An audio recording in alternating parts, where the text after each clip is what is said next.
Let's begin. Good morning, everyone, and welcome to another episode in our webinar series in conversation with government. Thanks to our friends at Western Cape Government for another great collaboration. So this series of webinars aims to highlight the work of regional government in response to the immediate COVID-19 crisis and beyond. COVID-19 has wreaked havoc on global economies, and South Africa has certainly not been spared.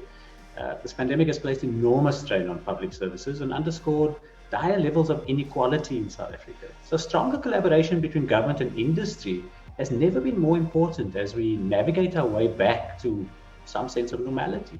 One of the most striking features of the last year for me was also what could be achieved between government and the private sector when we collaborate. So I'd like to take this opportunity to express my gratitude to everyone in the Western Cape government for all this hard work and also for all that you've managed to date to achieve in relation to COVID-19 in the Western Cape. And without cataloguing all of those successes, we've certainly seen what is possible when government functions properly, and well done to you. Anything is possible when we work together for the greater good. We understand, I think better than our competitor provinces, that it is the private sector rather than the state which drives economic growth and creates jobs in the Western Cape. I think if we step back, if we look back, I think it's fair to say that we have worked hard. We have worked around the clock through the pandemic to find, I think, a balance between saving lives and saving livelihoods. And we've worked, I think, very hard and in collaboration with the private sector to open the economy safely and responsibly in the Western Cape.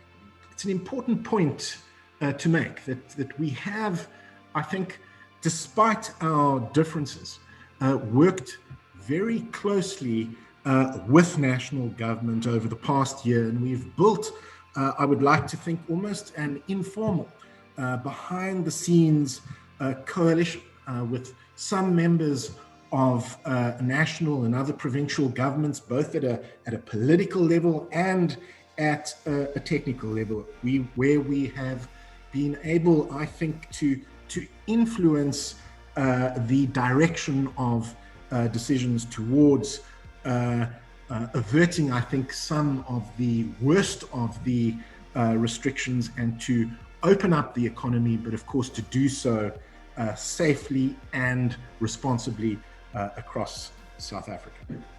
We know, and nobody knows better than the participants in this webinar, that the economy, of course, has been hard hit. But we are seeing signs of economic recovery, and although there are significant downside risks, we expect the provincial economy to grow by about 4.6% in 2021, 3.1% in 2022, and 2.8% in 2023.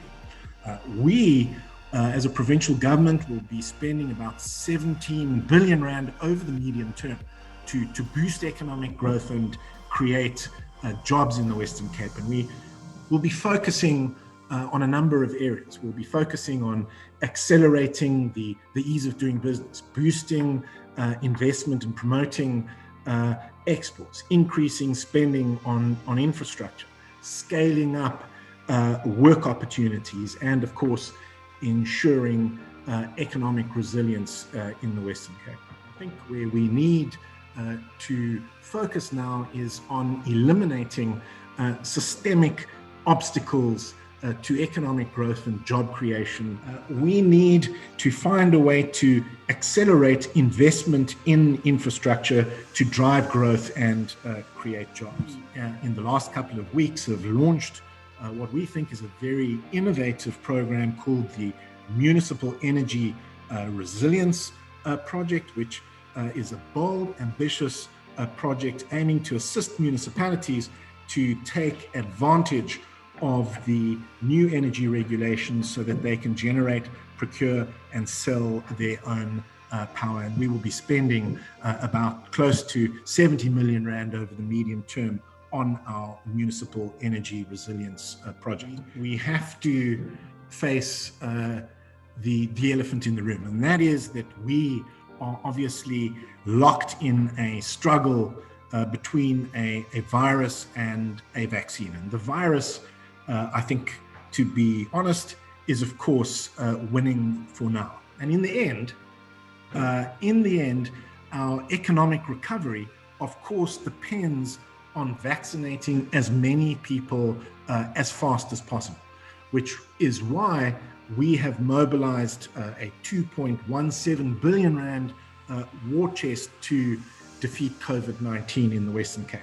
What is going to be absolutely vital going forward in our vaccine strategy into phase 2 is going to be a very strong partnership with the private sector in the rollout of the vaccines in the Western Cape.